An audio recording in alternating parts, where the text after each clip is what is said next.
Clemens and Bonds have taken PEDs. You don't want to put them in because of that? Fine, that's your deal. I think, though, and I've said this before, I think it's idiotic at this point in time in history to be doing this. Because now you are assuming you know who is taking steroids and who hasn't. And when it came to Mike Piazza and Jeff Bagwell, there was a part of the voter base that said, we don't believe that they're clean. But those guys ultimately got in. Well, maybe those guys are clean, maybe they're not. But if we've already likely have a PED user or multiple ones in the Hall of Fame, why are we keeping out guys because they've done PEDs? This, to me, is where the entire voting of Cooperstown goes down a slide, and that I can't follow the logic.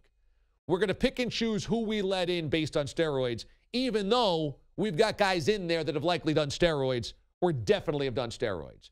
How are you going to pick and choose like you know who has done them all? I think it's silly.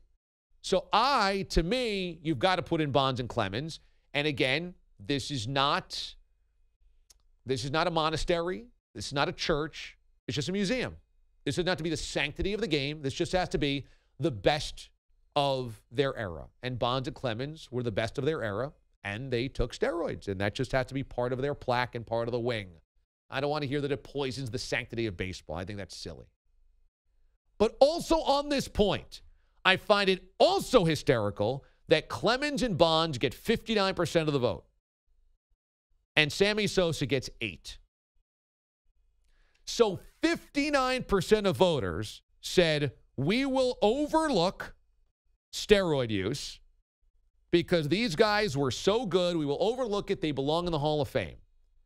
But we will not overlook it when it comes to Sammy Sosa. Nobody likes to admit that Sammy Sosa is one of the greatest players of all time because he obviously cheated, took steroids, corked bat, all of that. But Sammy freaking Sosa has 600 freaking home runs. Sammy Sosa is the only guy ever with 3 different 60 home run seasons.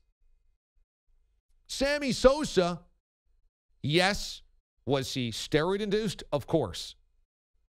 7 All-Star games, a National League MVP, 6 Silver Sluggers, and 609 home runs. You want to keep all the steroid guys out? Fine. I would say you got to put them in.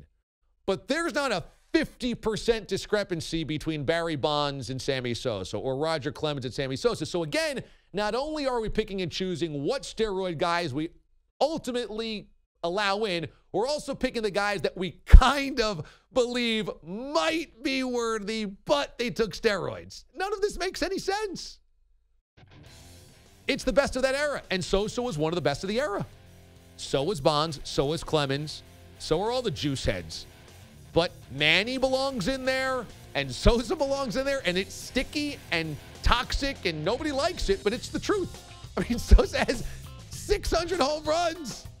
The guy got 8% of the vote.